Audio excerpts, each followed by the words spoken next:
শিক্ষার্থীরা বার্ষিক পরীক্ষা 2025-এ পাস ফেলে যে নতুন নিয়মগুলো রয়েছে প্রতিটা বিষয়ে এই ভিডিওর মাধ্যমে ক্লিয়ার করে দেবো। শিক্ষার্থীরা তোমাদের পাস ফেলে যে নতুন নিয়মগুলো রয়েছে, বার্ষিক পরীক্ষা পাস ফেলের নাম্বার কত দেখো। বার্ষিক পরীক্ষায় কোনো সাবজেক্টে তোমাদের মোট 33 নাম্বার পেলে পাস হবে এমন কোনো নির্দিষ্ট নিয়ম নেই, কারণ তোমাদেরকে জানো যে এবার কিন্তু লিখিত এবং এমসিকিউ অংশ আলাদাভাবে পাস করতে হবে। অর্থাৎ লিখিত যদি 70 নাম্বার থাকে সেখানে 23 পেতে হবে, লিখিততে এমসিকিউ 30 হলে সেখানে 10 পেতে হবে তোমাকে, তাহলে পাস করবে আলাদাভাবেই। আর কিছু কিছু বেসরকারি স্কুল নিয়ম করেছে যে 40 নাম্বার পেলে পাস করবে। শিক্ষার্থীরা তোমাদের কাদের কাদের স্কুলে 40 নাম্বার পেলে পাসের নিয়ম রয়েছে কমেন্টে আমাদেরকে জানিও।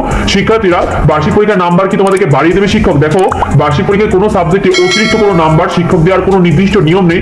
যেমন মনে করো তুমি খাতায় পেলে 38 নাম্বার কোনো সাবজেক্টে, সেখানে 40 নাম্বার দেওয়ার মতো কোনো নির্দিষ্ট কোনো নিয়ম নেই, এটা কিন্তু কোনো নিয়মই নেই। শিক্ষার্থীরা তোমাদের বার্ষিক পরীক্ষায় 1-2 সাবজেক্টে যারা ফেল করবে তারা কি পরবর্তী ক্লাস ওঠার সুযোগ পাবে? দেখো, বার্ষিক পরীক্ষা পাস ফেল করার নির্দিষ্ট কোনো নিয়ম শিক্ষা মন্ডল থেকে নেই, তবে অধিকাংশ স্কুলে তোমরা যারা 1-2 সাবজেক্টে ফেল করবে তাদেরকে পরবর্তী ক্লাস ওঠার সুযোগ দেবে, এক্ষেত্রে কোনো সমস্যা হবে না ইনশাআল্লাহ। শিক্ষার্থীরা বার্ষিক পরীক্ষায় যারা 4-5 সাবজেক্টে ফেল করবে তাদের কি পরবর্তী ক্লাস ওঠার সুযোগ দেবে? দেখো, যারা 4-5 সাবজেক্টে ফেল করবে তাদের ক্ষেত্রে তোমাদের প্রধান শিক্ষক অথবা স্কুল কর্তৃপক্ষ এক্ষেত্রে বিশেষ বিবেচনার ভিত্তিতে তারা যদি মনে করে যে তোমাদের উত্তীর্ণের সুযোগ দিবে সেক্ষেত্রে তারা দিতে পারে, তবে এক্ষেত্রে তোমাদের অভিভাবকের সুপারিশ বা দরখাস্ত দেওয়া লাগতে পারে। শিক্ষার্থীরা বার্ষিক পরীক্ষা না দিলে কি তোমাদের পরবর্তী ক্লাস ওঠার সুযোগ আছে? দেখো, তোমাদের সুবিধা আছে, সেটা হলো তোমরা যারা প্রথম থেকে নবম শ্রেণীতে লটারি ভর্তি যদি অনলাইনে আবেদনটি করে ফেলো সেক্ষেত্রে বার্ষিক পরীক্ষা না দিলেও তুমি পরবর্তী ক্লাস ওঠার সুযোগ পাবে।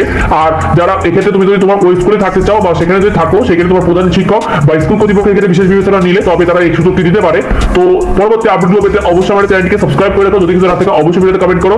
আমাদের চ্যানেল নিয়মিত সাজেশন সেটা ফ্রি শিটগুলো দ্রুত পেয়ে যাবে, সেগুলো পেতে সাবস্ক্রাইব করে রাখো এবং ভিডিওটি বেশি বেশি করে বন্ধুদেরকে শেয়ার করে দাও, তো অন্যরা জানতে পারে। দেখাই পরবর্তী ভিডিওতে। ধন্যবাদ।